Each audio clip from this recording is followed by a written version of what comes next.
YouTube, this is the Velvet Locks again with another lock tutorial. Question: what do you do with your two-headed dragons? Do you throw them away? Do you just let them grow? Well, I'm going to show you a creative way to reattach them on and use them as your very own lock extension. Stay tuned, I'll show you how. Again,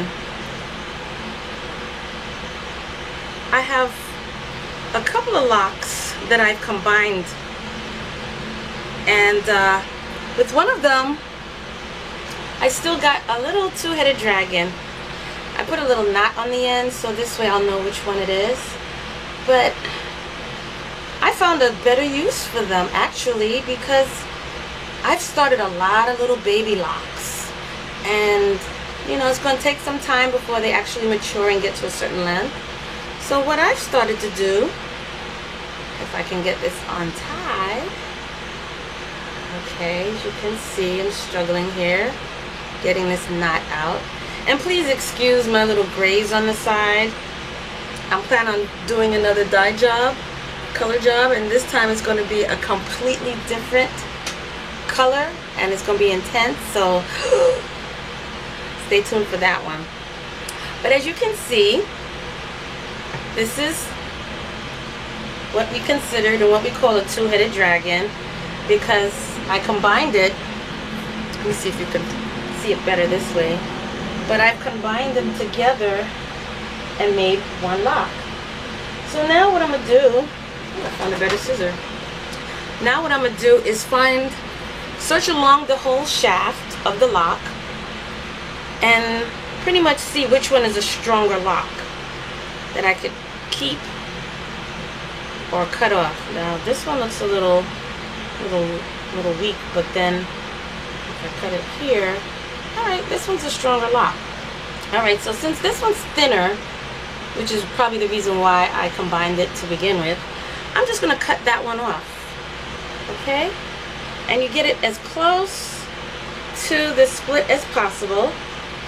And, let's see, I don't want to get too close. And you just cut it off. As you can see, there it is. Oh, okay. Now I'm just going to go back again and just make sure that I cut off as close as possible, so this way it will be smooth enough. I just trim it down so it's smooth as possible. So now that one is fine. Now what are we going to do with this little devil right here? Well, first of all, it needs a little trim, a little grooming, because it's a little thin on one side.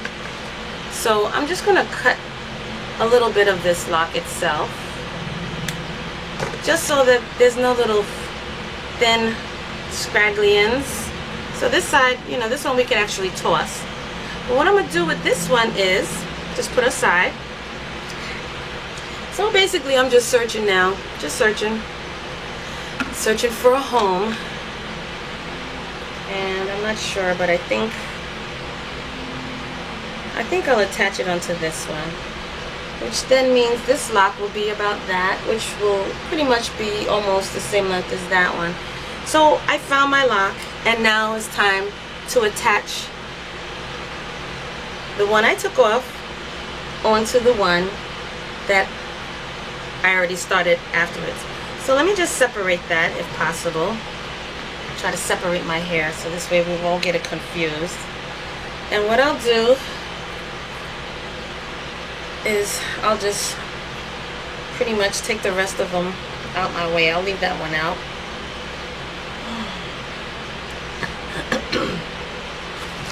I don't know if I have another bobby pin I can hold.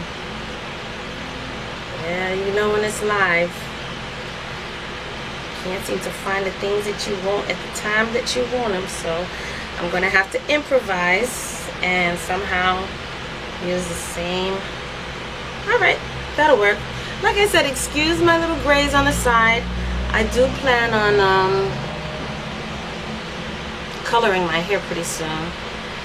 Now what you need to do after that is basically get a thread and a needle and thread, and get the thread pretty much to the closest color to your hair color.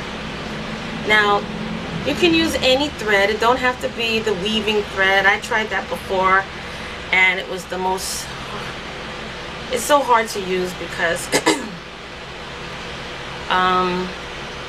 it's thick, and it really, you can really see it when it sticks out. Like after your hair starts growing in and meshing with that threaded, the thread, you tend to start to see the thread peeking out of the lock, which means that I guess the hair is pushing it out. So you can snip them as you see them coming out, but yeah, try to get it as close to your color as possible so it's not so noticeable. But being that I like to do a lot of dye jobs, not dye jobs, I don't do that much, but since I like to dye my hair, this one I'm just searching it a little bit more. Alright, that should work. Alright, so now I threaded my needle, and I'm using like this yellowish color. This is not the color that I normally use, but it's like the next best color that I have, because I don't know what I did with the one that I normally use. It's somewhere in my room. But again, this is the lock that I chose that I'm going to attach it to. And basically, you just, what I normally do is I just put it side by side, and then I push the needle through the two locks and push the thread through. And I like to go back in on the side that I came out of, pushing it back through.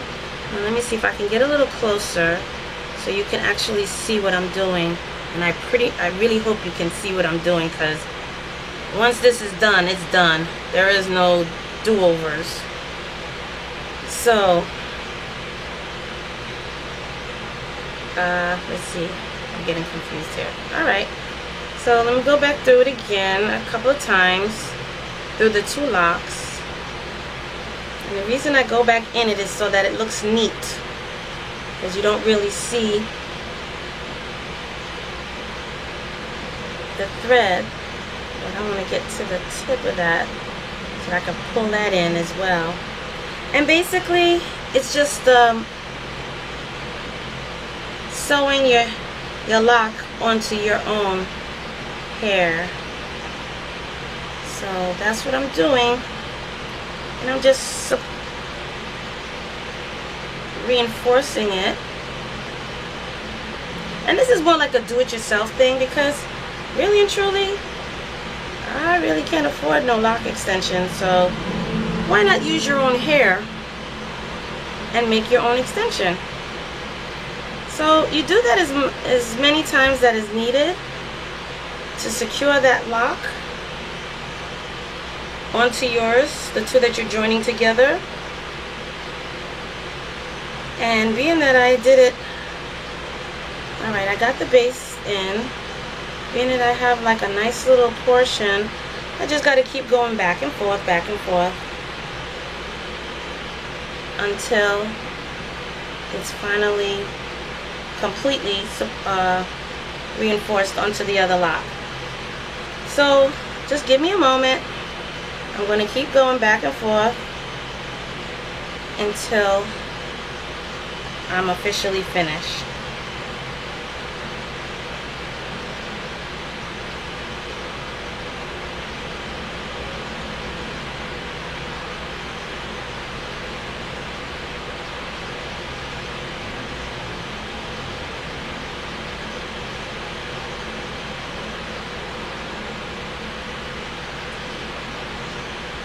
I just keep twisting the lock as I need to, so that I don't get it all tangled up and forget where I'm pushing the thread through.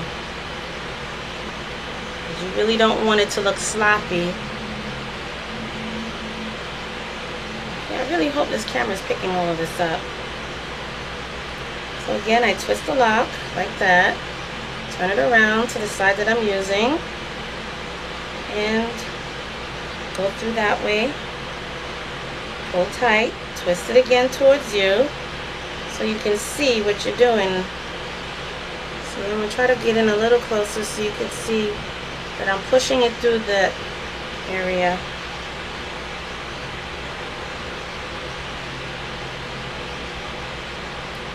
And you just keep working it down, all the way down to the end. And being it is at the end, you really want to try and reinforce that the most. So you're going to do a couple of things to keep that intact.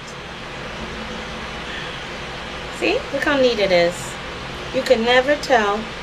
Once I clip that little piece off, you can't even tell that this was not just one lock.